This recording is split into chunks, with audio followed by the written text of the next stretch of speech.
Hello, in this session we will see about selection and manipulation tools. So first three are selection tools and the next three are manipulation tools. The first one is the select tool, the next one is lasso tool, and the third one is a paint select tool. So before selecting something we need to create a primitive. So randomly I am creating some primitives.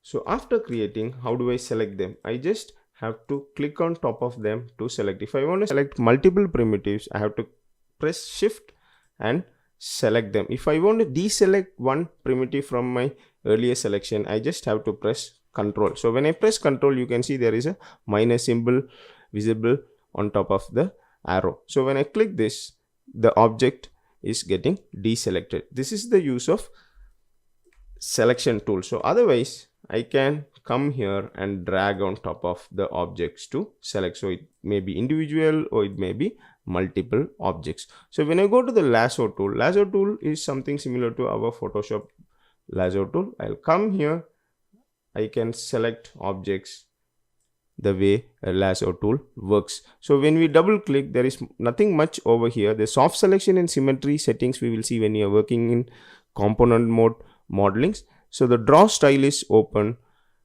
or closed. So we are having it closed. So when we close, the selection is happening and it is going to be a fast selection. So in the selection tool, we have some options over here. These also we will see when we are working with component mode modeling. So the next brush paint selection tool is purely for component mode. So for example, component mode and object mode are nothing but object mode. We will see these primitives as a whole object, but when we work with component mode, there are component inside this object. They are vertex, edges and faces. So to select them, I have to right click and select the vertex which looks like a dot, edge which is a line, and face is 4 sides. So because we are working with polygons and quads. So if I want to go to object mode again, I have to just right click and go to the object mode. To switch or toggle between object and component mode, we have to press F8. So when we press F8, it will go from component or object mode. In this class, we will see only object mode. So when we click the brush tool, we can see automatically it goes to the component mode. So it is mostly dealing with component selection. When we double click, we can see there are many options over here, which is like controlling a brush thickness or feather, and then there is stroke, stylus pressure and many things. So this is mainly with component mode. So today we are not going to see this. In a different class we will see about this brush selection tool. So below that we have selection tools. Manipulation tools. So the first one is translate, the second one is rotate, and third one is scale tool. The shortcuts are W, E and R. W is for translation, E is for rotation, and R is for scaling. Q is for selection tool. So when I press W, you can see the pivot is looking like 3 arrows. But when I press E for rotation, it is looking like 3 lines on a globe, and R, it looks like some cubes at end of the line. So visually we know the difference between translation, rotation and scaling. So here when I want to translate, there are 3 colors. The 3 colors are nothing but red, green and blue. Red, green and blue is nothing but X, Y, Z. So if I want to move in X direction, I just have to hold this red color arrow and move, meaning I know X is equal to red. So if I want to move in Y direction, I have to just click this green color arrow and move. For Z direction, it is the blue arrow. So here in Maya, it is always Y is up, Z is depth and X is side. In Max, X and Y will be flipped. So here, till the end, we know Y is going to be up, X is going to be the side and Z is going to be the depth. And we know by color on which axis we are moving the object. So here we can see in the middle there are diagonal colors. So for example, in between green and red we can see blue color box. So when I click this, we can move in both the directions. So the same goes with rotation. So when I rotate, when I hold this blue, I can rotate in Z direction. So when I hold this red line and rotate, I am rotating in X direction. The same thing goes with scaling. Scaling also, if I want to scale in only one direction or one axis, I can scale in the same way. So in two axes, we can hold the diagonal colored box and scale. So if we want to scale equally in all the direction, we can hold the middle cube and scale, right? So each and every tool over here, this manipulation tool, translation, rotation, scaling, will have their properties. For example, we click translation, we see some properties. So when we go to rotate, we see some properties. When we go to scale, we see some properties. So we will see the common properties over here. So the main thing over here when manipulation is, we have to look at two main axis orientations. So there are many axis orientation. The two main axis orientations are world and object. So world is nothing but, see here we can see there is X, Y, Z lines visible over here. So when we rotate, this pivots view and this view is same. So meaning this is the world coordinate. World coordinate is something similar to northeast, southwest. Northeast, southwest mean wherever I go, the northeast, southwest is not going to change.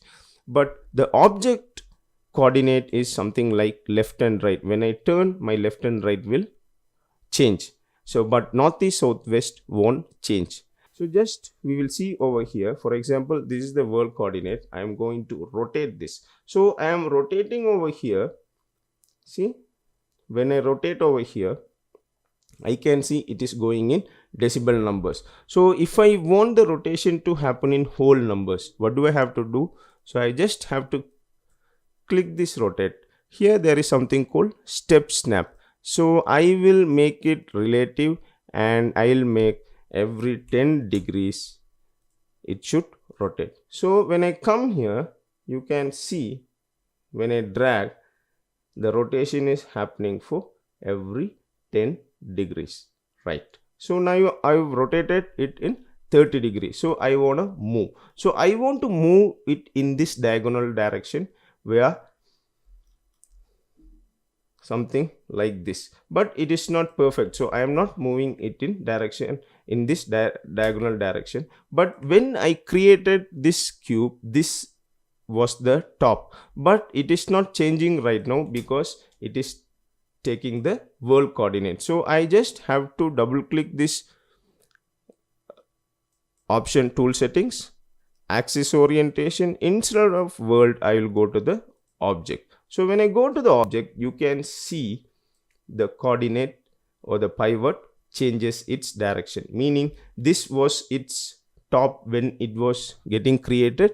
So according to the object, it will take its pivot. So if I want to switch to the world, I just have to come here and go to the world coordinates. Now I can switch between object coordinates and world coordinates. Now you may see like why I'm giving importance to this object and world coordinates, but down the line when we are working on the scenes, so this is very, very important, right?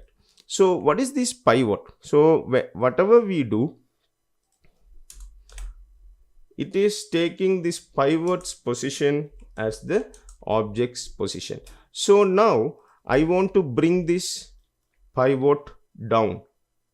So I can keep it something like this. I can keep it over here. So if I want to move this pivot is nothing like but an anchor point in a 2D software. In After Effects, you have anchor point. In Photoshop, you have an anchor point. In Illustrator, you have anchor point. When you are rotating, when you move the anchor point, you can see a huge difference. The same thing over here with the pivot. So when we move the pivot, there will be much difference in our manipulation.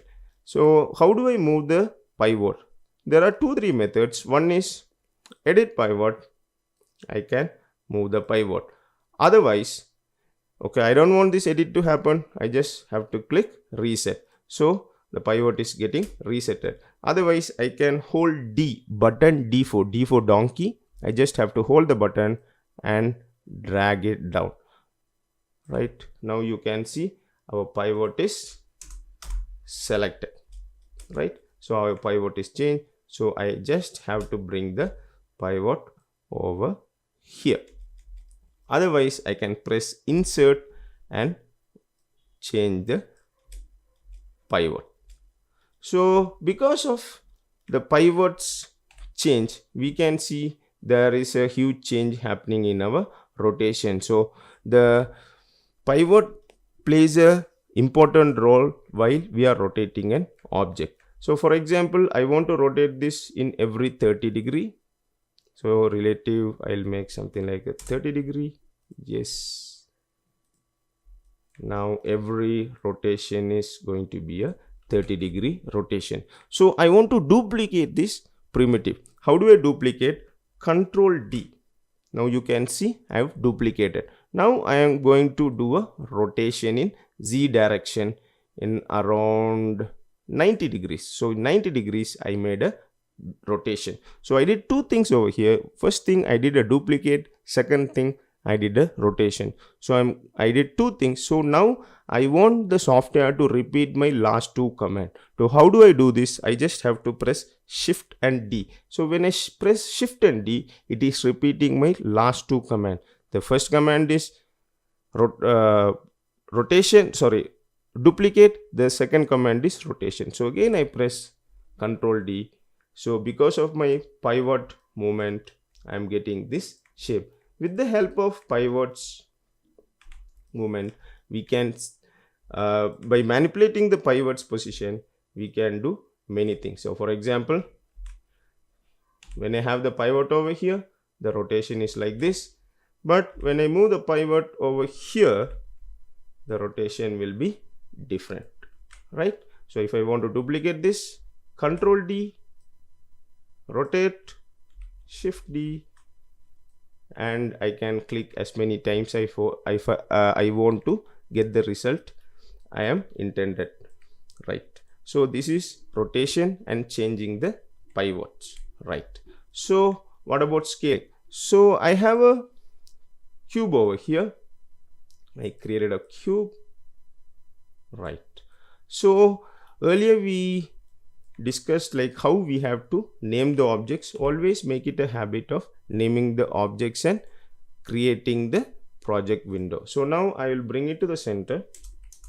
So this I will consider as a table's top. So here I can move it.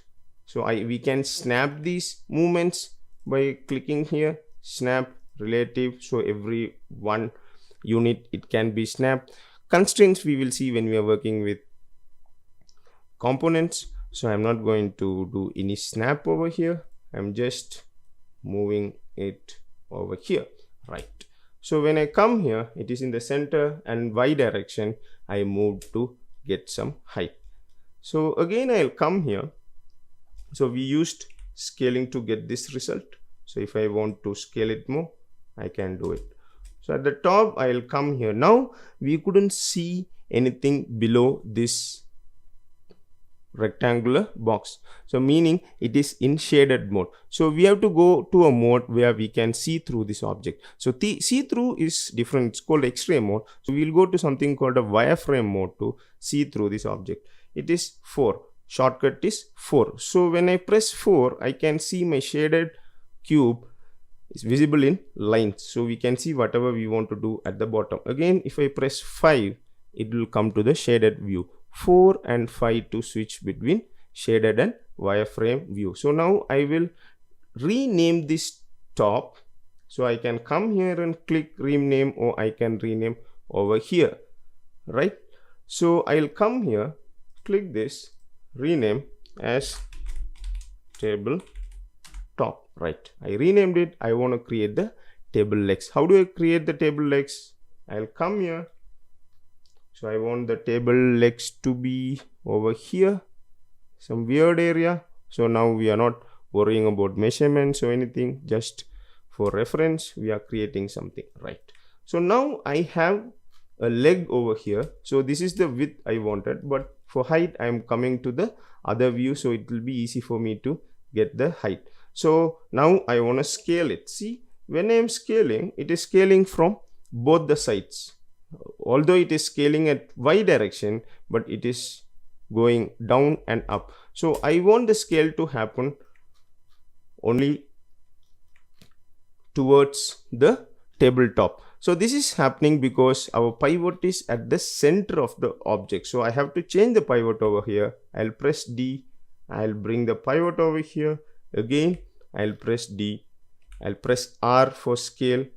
I'll just drag this and get one leg. So we know now we created one leg. So we have to duplicate the leg. So before duplicating, better name the leg.